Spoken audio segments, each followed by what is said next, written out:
the bigger headline? Is it that Brady's Bucs dominated or that the Chiefs were dominated? That Brady's Bucs dominated. And the reason I say that is this. This is crazy. Add this to the I know. I got too many. Here's the thing. I start to look at historical parallels and, like what's going to be the bigger story, not just now, but going forward, right? And so I think, what does this remind me of? When the greatest show on turf got upset. Remember way back then? We're going back 20 years. Who upset the greatest show on turf? Tom Brady. It's unbelievable. He's won a Super Bowl in 3 decades. As a different kind of player. Yeah. Back then, he was like, the league wasn't crazy pass happy. Certainly the Patriots weren't. He had to manage the game, be big on third down, let the field goal kicker hit some field goals, let the defense do its job. He's had so many lives in the NFL since then, including the quarterback of the greatest offense ever on that Patriots team that lost to the Giants. And so I'm looking for parallels to this. You know what I still remember from that Super Bowl? Not so much who beat the greatest show on turf, but that the greatest show on turf lost. So that would mean that actually the story is the Chiefs losing, except that the Tom Brady that beat the greatest show on turf was relatively unknown compared to today. The Patriots were underdogs. No one can say, like, I didn't think the Bucs should have been underdogs going into the game, especially the way the Chiefs line played. You did argue that, yeah. Yeah, but a Tom Brady-led team that just went on the road and beat all these Hall of Fame quarterbacks, that has a great defense and a great offense, no one's sitting here shocked if they dominate. A lot of people, like Molly's, like I told you, never bet against Tom Brady. And I think the enduring story here is going to be when Tom Brady was 43 years old in his first season in Tampa, they dominated the defending Super Bowl champs. That's going to be the takeaway. Well, on a personal level, before I answer that question directly, one of my takeaways is going to be major props to Bruce Arians.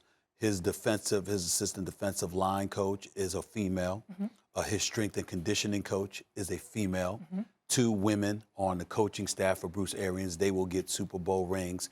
And obviously 4 of his lead assistants, your offensive coordinator in Byron Leftwich, your defensive coordinator and Todd Bowles, along with an assistant, lead assistant head coach, along with your special teams coordinator, are all African-American men.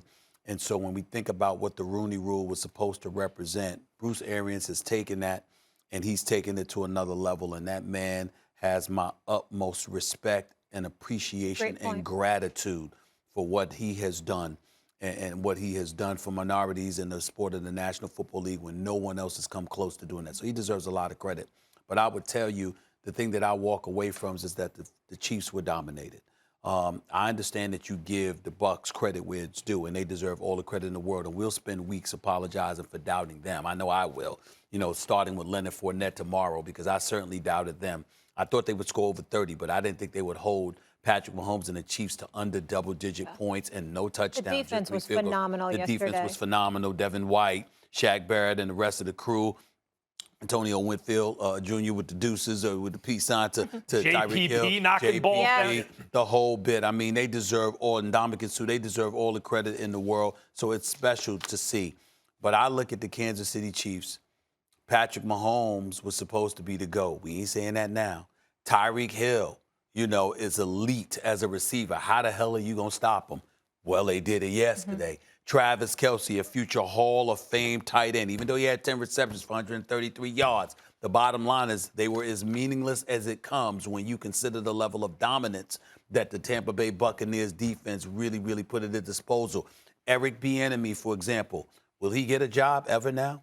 I mean, remember, he was in the last year of his contract for the sole express purpose that the Kansas City Chiefs thought he would be a head coach, which is why he was in the final year of his deal. Now they're talking about re-upping him because he didn't get the job. Well, guess what? Not only did you lose the Super Bowl, you got trounced. And not only did you get trounced, you got trounced by another black man in Todd Bowles and his defense. So people are going to elevate Todd Bowles, and I'm very happy for Todd Bowles. And they're going to elevate him, but it's going to be at the expense. You're a black coordinator. You better never lose. It's unfortunate. I mean, it's not funny, but I tell you this. But I don't think he's disqualified from head coaching. No. I'm saying he should not be. He shouldn't be. I'm not trying to imply it at all. Of course. I'm just saying he should already had a job. Right. But they're going to use this as an excuse to hold Eric Bieniemy down by elevating Todd Bowles. So there you have that. And then, of course, you have Andy Reid, who waited 20 years before finally capturing the Super Bowl championship. And now the very next year, you get trounced. And some people are speculating it was due in part because you were a bit distracted and you heard him talking post-game where he's saying that I didn't have my guys prepared. Well, when is Andy Reid known for not having somebody prepared, particularly when you got 2 weeks off? That has never happened to Andy Reid. He's never been accused of that. Thanks for watching ESPN on YouTube. For live streaming sports and premium content, subscribe to ESPN+.